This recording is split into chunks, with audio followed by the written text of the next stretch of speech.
Shinji Mikami and Suda51 are legends in the video game industry. Shinji Mikami has created classic survival horror games at Capcom and founded award-winning studios. He is truly one of the best in the industry. Suda51 has directed numerous cult classics, such as Killer 7 and the No More Heroes series, which are my favorites. These are some of the best and most creative minds in the industry, and their working together sounds like a dream come true.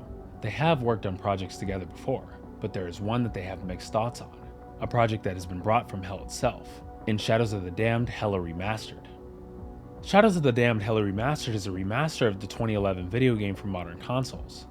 The original is notorious for its troubled development with many significant changes. It took 5 different versions before the original publisher, EA, even approved it. Even after Akira Yamaoka of Silent Hill fame joined as a sound designer, it still needed help getting corporate approval. The end product was Shadows of the Damned, a third-person horror action shooter. Now the game is back with a shiny new remaster, but how does it fare today? Well, it's a fun time, but it feels stuck in 2011. Shadows of the Damned Hella Remastered tells the story of demon hunter Garcia Hotspur. One day, he comes home to find his girlfriend Paula being abducted by the Lord of the Demons, Fleming. From here, he follows them to the underworld to save her, accompanied by his demon sidekick Johnson.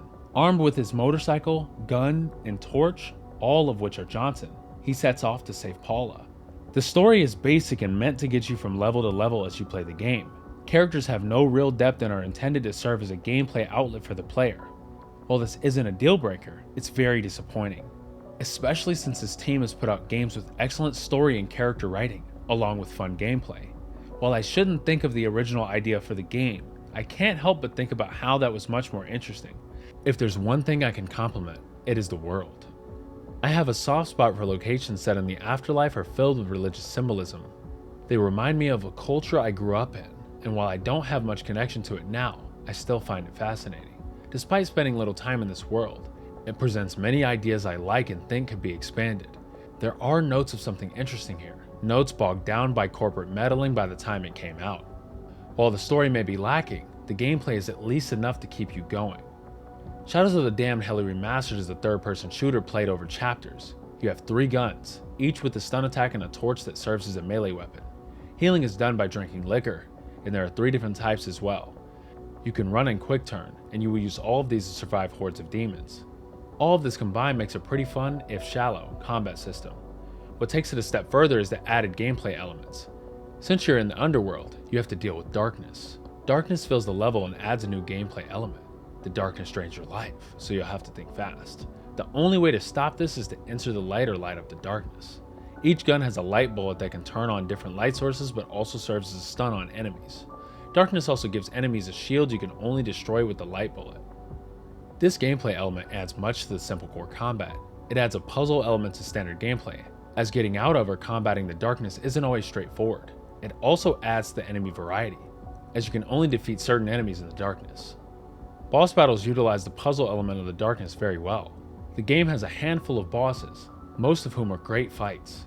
They feel like spectacles with a good balance of the gunplay and darkness puzzle elements. Granted, only some boss battles are like this. Most are a good balance, and I wish there was a way to replay them without starting over. I have no trouble praising the design of the world itself. As stated earlier, I have a soft spot for locations and stories set in the afterlife. But besides the world building, the location and creature design are things to behold. The world feels lived in, and every part fits each other perfectly.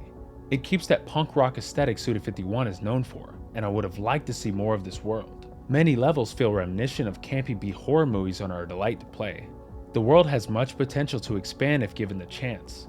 Keeping up with praising the looks, I love the character design. I said previously that the characters didn't hold up narratively, but they all stood out aesthetically. Garcia Hotspur may be a one-note protagonist, but he looks fantastic. Johnson may be a floating skull, but his transformations all have flair, and he's a needed addition to Hotspur. These 2 take up most of your screen and never get boring. This praise even holds over to enemy design, as they all stand out from each other and feel like a part of the world. The praise also applies to the bosses. They all have great designs that make the boss fights stand out and have visual flair. Manga artist Q Hayashida, famous for Dorohedoro and Die Dark, designed them, but I can't praise them enough. Even the boss fights I did not care for, I still have to compliment their look. While the narrative or writing does not wow me, I still enjoy the design of it all. Shadows of the Damned Hella Remastered is a remaster of the original game for modern consoles. It boasts additions requested by fans, along with some updated visuals and performance. The most significant addition is New Game Plus, which the original was strangely lacking. The game is short, so this feels like a needed addition. After beating it and starting up New Game Plus immediately, I find it odd that the original didn't have it. I still wish there was a way to replace specific levels, but New Game Plus is still welcome. Besides New Game Plus, there are some other additions. The game has costumes you can equip to Hotspur if you want to change its style. The game has updated visuals and performance as well. On PS5, Series X, and Steam, it even supports up to 4K and 60 FPS. Now, these are excellent additions, but they feel bare bones. Updated visuals and performance are the standard, but I like it when remasters try to add more for fans. Earlier, I praised the designs, and I'm thinking unlocking stuff like art could have gone a long way. I'm still happy the game is on modern consoles, and the addition of New Game Plus is still huge. Just know that it's all you're getting in this remaster. Shadows of the Damned Hella Remastered is a fun look back at the 7th console generation.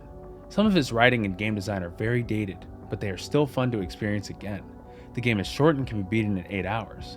It can sometimes feel clunky and lacks additions you may want in a modern remaster. Even after all of that, I still can't deny I had a good time. Final Weapon is giving Shadows of the Damned Hella Remastered a 4 out of 5 stars. NetEase Games provided a PC copy of Shadows of the Damned Hella Remastered for review purposes.